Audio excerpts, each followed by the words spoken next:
Hi everyone, good morning. Another day, another devotions for the day. So, ang topic natin is bakit hinayaan ni Lord na patayin ni Charles Kirk, Charles Kirk. So, ang topic natin is about under the sovereignty of God. And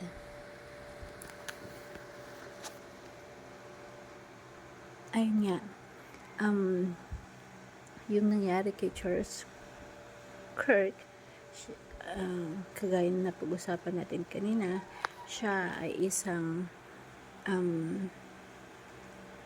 kumbaga talks about freedom. Although pag nagsasalita siya in more on politics, pero hindi niya kinakalimutan yung i-connect lagi yung Biblia every time na nagsasalita siya. Good thing about him, he shares the Bible in everyone, kahit sa ACADS, yan, lagi niyang sinishare yung Bible. And yung pagkamatay niya, kung titignan natin, the sniper shot him, and yung dugo talagang bumulwak dun sa word na freedom. Freedom naman talaga kasi yung pinaglalaban niya. So, ano nga ba ang sovereignty? Ang sovereignty is God's supreme rule and authority over all things. His will covers everything that comes to pass, leaving nothing outside His control.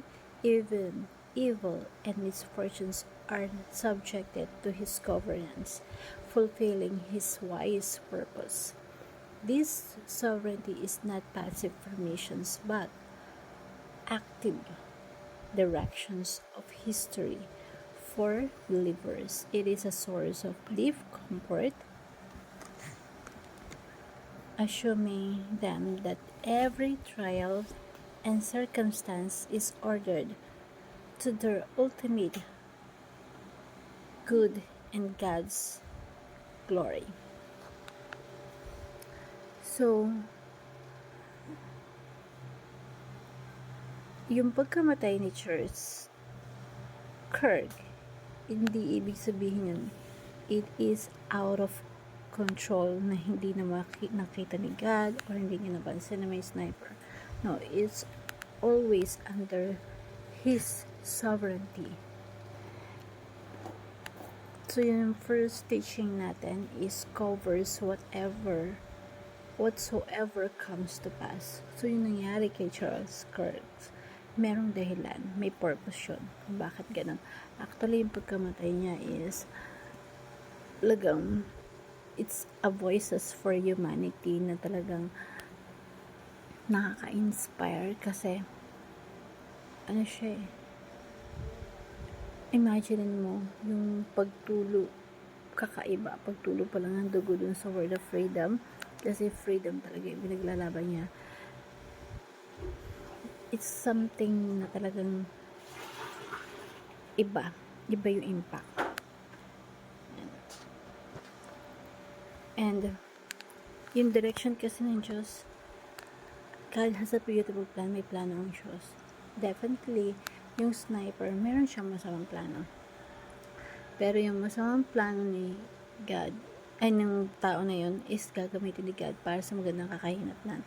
The sovereignty of God is like, merong kaparehas to na story sa Book of Genesis. Ay, yung isa dun ay si Joseph. Pinagtangkaan siya ng masama. Tinapon siya sa balon, iniahon siya ulit, binenta siya bilang alipin, tinrider siya ng kanyang kapatid. Pero later on, this is a story. Yes, you intended to for evil. You intended to hurt me, masama yung binabalak niyo, but God intended for good. Masama ang plano niyo, pero may mabuting plano ang Diyos. Kahit yung kasamaan niyo, ginamit pa rin ng Diyos. So, pagdating sa New Testament, si Jesus Christ, pinagplanuhan siya ng masamang tao. Maraming tao. Yung ginawa nila masama yun. Pinatay nila si Jesus Christ. Pero God accomplished something good and beautiful. through the death of Jesus Christ. So, yung mga pagkilos ng tao, mabuti man o masama, ang pagkilos ng Diyos, talagang hindi mo masasabi na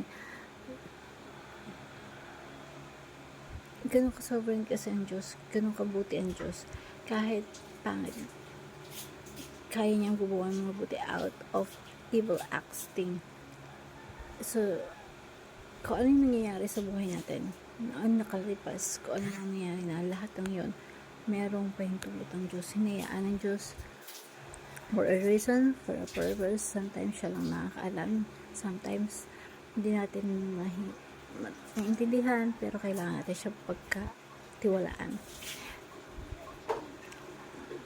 Yung kay Charles Kirk, kung bakit hinayaan niya to, because maraming taong na-inspire sa siya.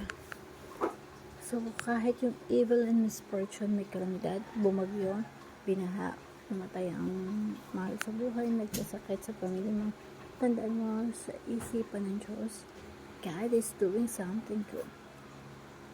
Huwag natin isipin na, or huwag natin tignan natin yung mga bagay-bagay sa maliit na perspective lamang, na tinitignan mo lang siya as is, na sa kasalukuyan,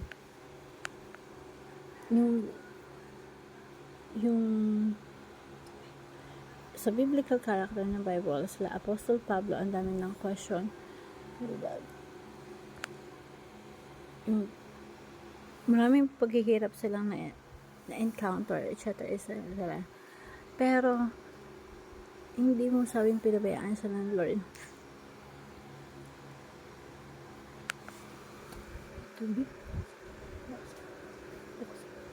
Yung plano ni God, internal yan, lahat ng nangyayari sa atin, merong magandang plano si God, kahit na yung sitwasyon hindi maganda, mahirap. So, hindi natin alam yung plano ng Diyos. Hindi alam natin kung paano gagamitin ng Diyos yung mangyayari sa buhay natin para sa mga susunod na henerasyon. We don't know. Diyos lang ang nakakaalam. And we have to put the trust in God. Tandaan natin, He controls even the evil or misfortune, kalamidad, sakit, karamdaman. Kahit ang problema dumarating sa buhay natin, may plano ang Diyos. But He can use something evil. Katulad ng nangyari kay Charles Kirk, kay Joseph, Panginoong Jesucristo. Kailangan lang natin na magtiwala sa Diyos. Sabi sa Romans chapter 8, ang Diyos ay kumikilot, nagkakalakit-lakit ng mga bagay nangyayari sa atin sa mga taong nagmamahal sa Diyos. So, instead na maging busy tayong tanongin ng Diyos, questionin ng Diyos, maging busy tayong mahalin ng Diyos at hayaan natin si Lord ang kumilos sa buhay natin. Hayaan natin magkalakad na lahat nangyayari sa atin para sa ikabubuti na the sovereign will of God is comfort, deliverance in times of suffering. Nagdudurusa ka ba? Meron ka bang problema? Pinagdadaanin ka ba? Ano ba yung pinakasan mo sa balikat mo ngayon? Be comfort in the sovereignty of God. Like nangyari kay Charles Kirk, comfort nangyari na meron siya naiwan na anak at asawa. God knows what He's doing. Pwede mo siyang tanungin na, God, please let me know. Ipapahayag niya yun yung mga bagay na ginagawa sa buhay natin. But God is silent. So what? Just put and trust in Him. We don't know everything. It's enough that God knows He's doing in our life. God has a beautiful plan in our life. Kahit naghihirap tayo, nagdudusa tayo, hindi natin maintindihan, kailangan natin sapat na panalangin na. Number 1, find comfort in God's sovereign. Peace in the presence of your enemies and fall in love with the biblical doctrines. Hope that we learn something. Tandaan natin, walang aksidente na nangyari sa buhay natin. God knows exactly what will happen to each one of us. Kahit nasa panangin natin aksidente, sa Diyos walang aksidente. He knows exactly what He's doing. Hope you learn something. Thank you everyone, and God bless.